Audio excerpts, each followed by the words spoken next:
بسم اللہ الرحمن الرحیم۔ انسان اپنی زندگی میں بہت سے کام محض اپنی لذت یا خواہش کو پورا کرنے کے لیے کرتا ہے، جس کی وجہ سے یا تو اس کا پیسہ برباد ہوتا ہے یا صحت برباد ہوتی ہے۔ موت کو یاد رکھنے والے کی خواہشات کم ہوتی ہیں۔ اسی کے بارے میں نبی پاک صلی اللہ علیہ وآلہ وسلم نے فرمایا، لذتوں کو توڑ دینے والی موت کو کثرت سے یاد کرو۔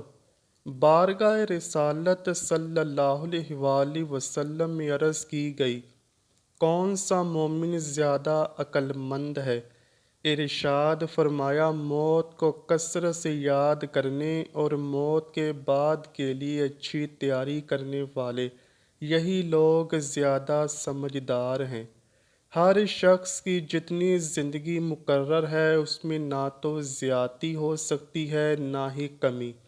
جب زندگی کا وقت پورا ہو جاتا ہے اس وقت حضرت عزرائیل علیہ السلام روح قبض کرنے کے لیے آتے ہیں، اور اس شخص کے دائیں بائیں جہاں تک نگاہ کام کرتی ہے فرشتے دکھائی دیتے ہیں۔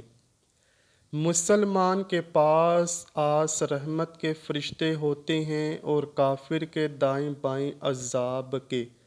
اس وقت ہر شخص پر اسلام کی حقانیت آفتاب سے زیادہ روشن ہو جاتی ہے، مگر اس وقت کا ایمان معتبر نہیں، اس لیے کہ حکم ایمان بالغیب کا ہے، اور اب غیب نہ رہا بلکہ یہ چیزیں مشاہدہ ہو گئیں۔ مرنے کے بعد مسلمان کی روح حسب مرتبہ مختلف مقاموں میں رہتی ہے، بعض کی قبر پر، بعض کی چاہے زمزم شریف میں، بعض کی آسمان و زمین کے درمیان، بعض کی پہلے دوسرے ساتویں آسمان تک، اور بعض کی آسمانوں سے بھی بلند، اور بعض کی روحیں زیر عرش قندیلوں میں، اور بعض کی اعلیٰ علیین میں، مگر کہیں بھی ہوں اپنے جسم سے ان کا تعلق بدستور رہتا ہے۔ جو کوئی قبر پر آئے اسے دیکھتے پہچانتے اس کی بات سنتے ہیں۔ حدیث میں ہے کہ ایک طائر پہلے قفس میں بند تھا اور اب آزاد کر دیا گیا۔ ائمہ کرام فرماتے ہیں، بے شک پاک جانیں جب بدن کے علاقوں سے جدا ہوتی ہیں، عالم بالا سے مل جاتی ہیں اور سب کچھ ایسا دیکھتی سنتی ہیں جیسے یہاں حاضر ہیں۔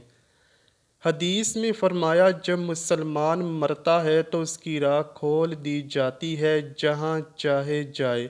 مردہ کلام بھی کرتا ہے اور اس کے کلام کو جن اور انسان کے سوا تمام حیوانات وغیرہ سنتے بھی ہیں۔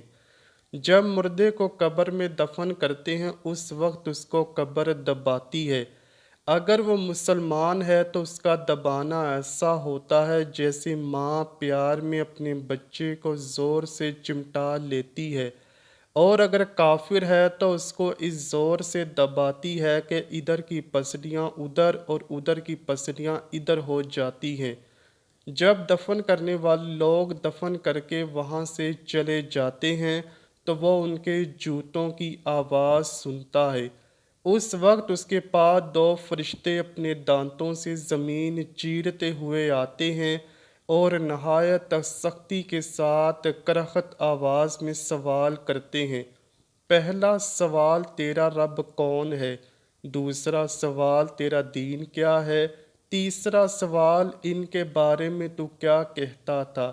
مسلمان ہے تو پہلے سوال کا جواب دے گا، میرا رب اللہ ہے، اور دوسرے سوال کا جواب دے گا، میرا دین اسلام ہے۔ تیسرے سوال کا جواب دے گا، وہ تو رسول اللہ صلی اللہ علیہ وآلہ وسلم ہے۔ اس وقت آسمان سے ایک منادی ندا کرے گا، میرے بندے نے سچ کہا، اس کے لیے جنت کا بچھونا بچھاؤ اور جنت کا لباس پہناؤ، اس کے لیے جنت کی طرف ایک دروازہ کھول دو۔ جنت کی نسیم اور خوشبو اس کے پاس آتی رہے گی، اور جہاں تک نگاہ پھیلے گی وہاں تک اس کی قبر کشادہ کر دی جائے گی، اور اس سے کہا جائے گا تو سو جا۔ پہلے اس کے بائیں ہاتھ کی طرف جہنم کی کھڑکی کھولیں گے، جس سے جلن اور گرم ہوا اور سخت بدبو آئے گی، پھر بند کر دیں گے۔ اس کے بعد داہنی طرف سے جنت کی کھڑکی کھولیں گے اور اس سے کہا جائے گا اگر تو ان سوالوں کے صحیح جواب نہ دیتا تو تیرے واسطے وہ تھی اور اب یہ ہے، تاکہ اپنے رب کی نعمت کی قدر جانے کہ بلائے عظیم سے بچا کر کیسی نعمت عظمیٰ عطا فرمائی۔ اگر مردہ منکر ہے تو سب سوالوں کے جواب میں یہ کہے گا افسوس، مجھے تو کچھ معلوم نہیں، میں لوگوں کو کہتے سنتا تھا، خود بھی کہتا تھا۔ اس وقت پکارنے والا آسمان سے پکارے گا یہ جھوٹا ہے، اس کے لیے آگ کا بچھونا بچھاؤ اور آگ کا لباس پہناؤ، اور جہنم کی طرف ایک دروازہ کھول دو، اس کی گرمی اور لپٹ اس کو پہنچے گی، اور اس پر عذاب دینے کے لیے 2 فرشتے مقرر ہوں گے جو اندھے اور بہرے ہوں گے۔ ان کے ہاتھ میں لوہے کا گرز ہوگا کہ پہاڑ پر اگر مارا جائے تو خاک ہو جائے، اس ہتھوڑے سے اس کو مارتے رہیں گے، سانپ اور بچھو اسے عذاب پہنچاتے رہیں گے۔ اعمال اپنی مناسب شکل پر متشکل ہو کر کتا یا بھیڑیا یا اور شکل کے بن کر اس کو ایذا پہنچائیں گے، اور نیکوں کے اعمال حسنہ مقبول و محبوب صورت پر متشکل ہو کر انس دیں گے۔ نبی اکرم صلی اللہ علیہ وآلہ وسلم نے فرمایا موت کو کثرت سے یاد کیا کرو، کیونکہ وہ گناہوں کو زائل کرتی ہے اور دنیا سے بے رغبتی پیدا کرتی ہے۔ سیدنا حضرت حسن بصری رحمۃ اللہ علیہ فرماتے ہیں جس نے موت کی یاد دل میں بسا لی تو دنیا کی ساری مصیبتیں اس پر آسان ہو جائیں گی۔ ایک خاتون نے ام المومنین حضرت عائشہ صدیقہ رضی اللہ تعالیٰ عنہ کی بارگاہ میں دل کی سختی کی شکایت کی تو آپ نے فرمایا موت کو کثرت سے یاد کرو، تمہارا دل نرم ہو جائے گا۔ ناظرین گرامی، حضور پاک صلی اللہ علیہ وآلہ وسلم نے فرمایا موت کے بعد روح کیسے پکارتی ہے۔ میت کو سب سے زیادہ درد کب ہوتا ہے؟ مرنے کے بعد کا منظر کیسا ہوتا ہے؟ جانیے اس ویڈیو میں۔ حضرت زید رضی اللہ تعالیٰ عنہ سے روایت ہے کہ نبی کریم صلی اللہ علیہ وآلہ وسلم نے فرمایا کہ میت پر سب سے زیادہ سخت حالت اس وقت ہوتی ہے جب کہ غسل دینے والا اس کو نہلانے کے لیے آتا ہے، اس کی انگلی سے انگوٹھی اتارتا ہے، جسم سے لباس اتارتا ہے، سر سے عمامہ جدا کرتا ہے، اس کی روح بے چین ہو کر فریاد کرتی ہے جس کی آواز جن و انس کے سوا سب سنتے ہیں، اور کہتی ہے اے نہلانے والے، تجھے اللہ کا واسطہ میرے کپڑے نرمی سے اتارو، کیونکہ ملک الموت کے پنجے کی تکلیف سے مجھے پوری طرح بھی آرام نہیں ملا۔ پھر جب اس کو تختے پر لٹا کر اس پر پانی ڈالا جاتا ہے تو روح چلاتی ہے اے نہلانے والے، تجھے اللہ کا واسطہ میرے جسم کو قوت سے ہاتھ نہ لگا، کیونکہ وہ جان کنی کی سختی سے زخمی اور چور چور ہو رہا ہے۔ پھر جب نہلا کر اس کو کفناتے ہیں اور پاؤں کی طرف سے باندھ دیتے ہیں تو روح کہتی ہے اے غسل دینے والے، خدا کے لیے ابھی سر کی طرف سے میرے کفن میں گرا نہ لگا، تاکہ میرے بیوی بچے اور تمام رشتہ دار دنیا میں آخری بار میری صورت دیکھ لیں، کیونکہ آج میں ان سے بچھڑ رہا ہوں اور اب قیامت تک یہ میری صورت نہیں دیکھیں گے۔ پھر جب اس کا جنازہ تیار کر کے گھر سے باہر نکالا جاتا ہے تو روح پکارتی ہے اے جنازہ اٹھانے والو، خدا کے واسطے ابھی جلدی نہ کرنا، تاکہ میں اپنے بال بچوں اور عزیز و اقارب سے رخصت ہو لوں۔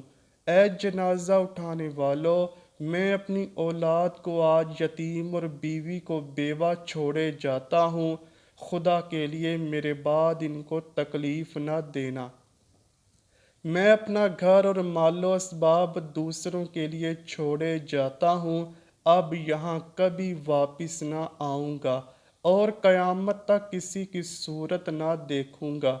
پھر جب جنازہ اٹھا کر لے چلتے ہیں تو میت کہتی ہے، اے میرے بھائیو، میں نے آج تک جو کچھ مال و اسباب جمع کیا تھا وہ صرف وارثوں کے لیے تھا۔ آج ان میں سے کوئی میرے گناہوں کا بوجھ بھی نہیں اٹھا سکتا۔ ہر چیز کا حساب مجھ سے لیا جائے گا اور میرے وارث کھائیں گے اور اڑائیں گے۔ پھر جب نماز جنازہ کے بعد دفن سے پہلے کچھ لوگ اپنے اپنے گھر جانے لگتے ہیں تو میت کہتی ہے، اے میرے بھائیو، خدا کے واسطے ابھی سے ایسا ظلم نہ کرو، مرنے والا تم سے مانوس تھا اور تم دفن سے پہلے لوٹے جاتے ہو۔ پھر جب اسے قبر میں اتارتے ہیں تو میت کہتی ہے، اے میرے وارثو، اے ترکہ پانے والو، میں نے جو کچھ مال جمع کیا تھا وہ سب تمہارے لیے چھوڑا۔ خدا کے لیے تم مجھ کو دعائے خیر اور فاتحہ سے نہ بلا دینا۔ بزرگوں کا قول ہے، آخرت کی منزل میں سے قبر پہلی منزل ہے۔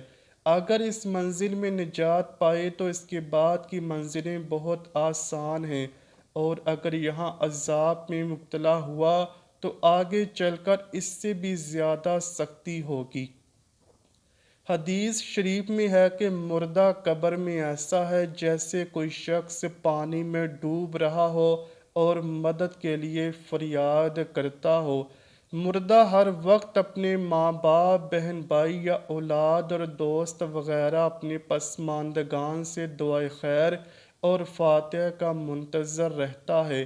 جب اس کو اس کے پسماندگان کی طرف سے کوئی تحفہ ثواب پہنچتا ہے تو وہ اس کے لیے تمام دنیا اور جو کچھ دنیا میں ہے اس سے محبوب و مرغوب ہوتا ہے، اور اللہ پاک اس کے رشتہ داروں کی دعائے خیر کے ثواب کو قبرستان والوں پر پہاڑوں کے برابر داخل فرماتا ہے۔ موت ایک دروازہ ہے جس میں سب لوگوں نے داخل ہونا ہے۔ حضرت عثمان رضی اللہ تعالیٰ عنہ جب کسی قبر پر جاتے تو اتنا روتے کہ ان کی داڑھی آنسوں سے تر ہو جاتی۔ آپ سے پوچھا گیا، آپ جنت و جہنم کا تذکرہ کرتے ہیں تو نہیں روتے مگر قبر دیکھ کر روتے ہیں؟ کہنے لگے، رسول اللہ صلی اللہ علیہ وآلہ وسلم نے فرمایا کہ قبر آخرت کی پہلی منزل ہے، لہٰذا اگر مرنے والا اس سے نجات پائے تو بعد کے مناظر اس سے کہیں زیادہ آسان ہیں، اور اگر اس کی تکلیف سے نجات نہ پائے تو بعد کے مراحل اس سے بہت زیادہ سخت ہیں۔ اور فرمایا کہ رسول اللہ صلی اللہ علیہ وآلہ وسلم کا ارشاد ہے، میں نے کبھی کوئی منظر قبر سے زیادہ سخت نہیں دیکھا۔ کیا ہمارے لیے ان قبروں میں عبرت نہیں؟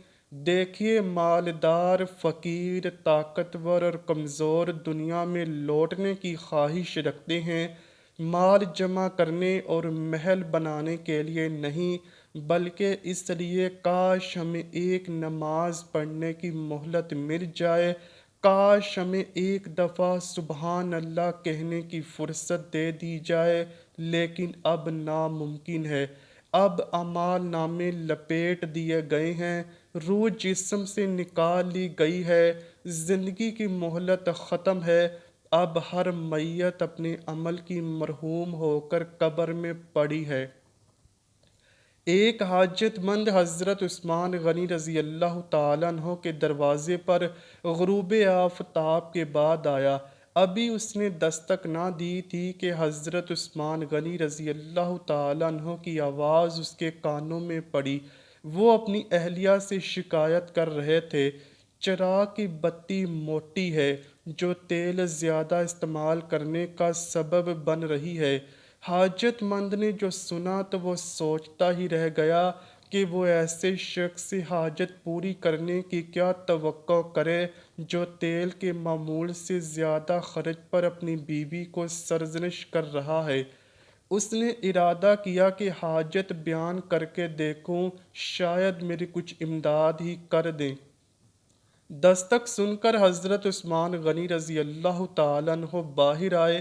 حاجت مند نے اپنی حاجت بیان کی اور لہجے میں زیادہ زور دیتے ہوئے کہا کہ ضرورت کچھ زیادہ ہی ہے۔